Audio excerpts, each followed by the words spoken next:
అనకాపల్లి పట్టణంలో నిర్వహించిన మీడియా సమావేశంలో పెందుర్తి ఎమ్మెల్యే పంచకర్ల రమేష్ బాబు తీవ్ర వ్యాఖ్యలు చేశారు.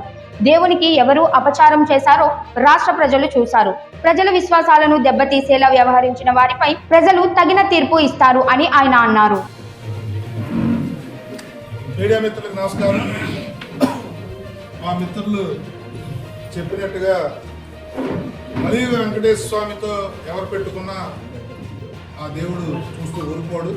ఎన్నో నిదర్శనాలు ఉన్నాయి. కోట్లాది మంది భక్తులు వారి వినవెంపుగా పూజించే వెంకటేశ్వర స్వామిని కూడా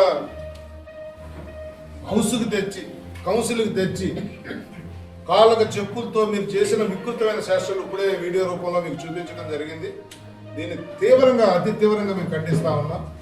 రాష్ట్రంలో జరుగుతున్న రాజకీయ పరిణామాల నేపథ్యంలో కొందరు నేతలు మత భావాలను దుర్వినియోగం చేస్తున్నారని ఆరోపించారు. ప్రజాస్వామ్యంలో ప్రజలే తుది నిర్ణయం తీసుకుంటారని, ధార్మిక అంశాలను రాజకీయ లాభాల కోసం వాడుకోవడం సరికాదని ఆయన స్పష్టం చేశారు. ఎందుకంటే దేవుణ్ణి రాజకీయాలకు వాడుకుంటున్నారని చెప్పి బొత్స సత్యనారాయణ గారు వాళ్ళ మనుషులు మాట్లాడింది ఎవరు దేవుని వాడుకుంటున్నారో, ఎవరు దేవుడి ఫోటో కౌన్సిల్కి తెచ్చారో, ఎవరు దేవుడికి అపచారం చేశారో రాష్ట్ర ప్రజలందరూ చూశారు.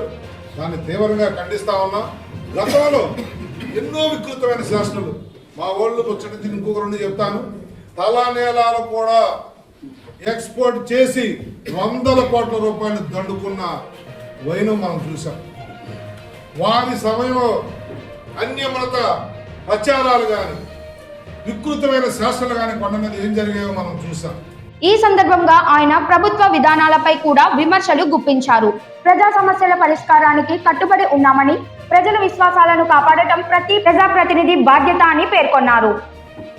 ఎప్పుడు కూడా వెంకటేశ్వర స్వామిని గౌరవించి ఏ మతంలో ఏ కులంలో ముఖ్యమంత్రి అయినా సాంప్రదాయాలు ఎవ్వరూ కూడా జగన్మోహన్ రెడ్డికి ముందు ఇప్పుడు తొంగలో తొక్కింది లేదు.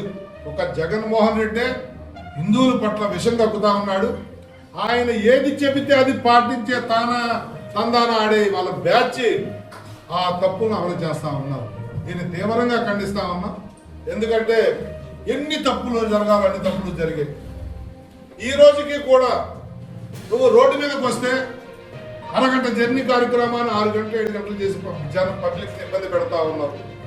లేనిపోని మాటలు మాట్లాడుతూ అవాకులు చవాకులు బూతుల సంస్కృతి రాష్ట్రంలో వచ్చింది అంటే, గతంలో మేము అసెంబ్లీలో ఉన్నామంటే హౌస్లో ఉన్నంత వరకు కూడా పార్టీలకు అతీతంగా మాట్లాడుకునేవాళ్ళం. ఈ రోజు నువ్వు రాజకీయాల్లోకి వచ్చిన తర్వాత, నువ్వు ముఖ్యమంత్రి అయిన తర్వాత శత్రువులాగా అసెంబ్లీలో కానీ కౌన్సిల్లో కానీ సభ్యులు ప్రవర్తిస్తున్నారంటే వాళ్ళ మీద విషం కక్కుతా ఉన్నాం. 40 సంవత్సరాల సుదీర్ఘ అనుభవం ఉన్న అప్పటి మాజీ ముఖ్యమంత్రి చంద్రబాబు నాయుడు గారిని అసెంబ్లీలో కళ్ళనీళ్లు పెట్టించిన దుర్మార్గపు చర్యలు ఎన్నో చేశారు. మొదలుపెట్టారు కాబట్టి జగన్మోహన్ రెడ్డి, చంద్రబాబు నాయుడు గారి అనుభవం కానీ, పవన్ కళ్యాణ్ గారి చిత్తశుద్ధి కానీ, కేంద్రంలో నరేంద్ర మోడీ గారి నాయకత్వం నడిపిస్తున్న నాయకత్వం కానీ ఇలాంటి వ్యక్తుల్ని స్పేర్ చెయ్య. ఈ రాష్ట్ర ప్రజలు బుద్ధి చెప్తారు, నీకు చట్టం బుద్ధి చెప్తుంది. నీలో ఏమన్నా 1% మానవత్వం ఉన్నా, హిందువుల పట్ల ప్రేమ ఉన్నా, నిన్న శుక్రవారం నాడు జరిగిన దానికి నువ్వు పబ్లిక్ గా క్షమాపణ చెప్పి నీ మీడియా పెట్టుకుని 3 గంటలు నువ్వు మీడియాలో మాట్లాడే విషయం కక్కావు. కనీసం గత సంవత్సరంలో మీరు చేసే తప్పులు ఏ ఒక్కదాన్ని ఒప్పుకోవాలి. గడ్డూలో కల్తీ లేదంటావు. ఎంత దుర్మార్గంగా డబాయిస్తా ఉన్నావంటే, కనీసం తప్పును ఒప్పుకుంటే ప్రాయశ్చిత్తాన్ని మిగులుతుంది జగన్మోహన్ రెడ్డి. ఇప్పుడు జరిగిన తప్పుని, కౌన్సిల్లో జరిగిన తప్పుని నీ పార్టీ తరఫున, నీ సభ్యుల తరఫున నువ్వు క్షమాపణ కోరితే కనీసం ప్రజలు నిన్ను కొంతకాలం అన్నా నిన్ను ఈ విధంగా ఉండనిస్తారు. లేకపోతే కబడ్డారు జగన్మోహన్ రెడ్డి, మేమెవ్వరూ ఏమి చేయనక్కర్లా, ఆ వెంకటేశ్వర స్వామి అన్ని చూసుకుంటాడని చెప్పి తెలియజేస్తాము.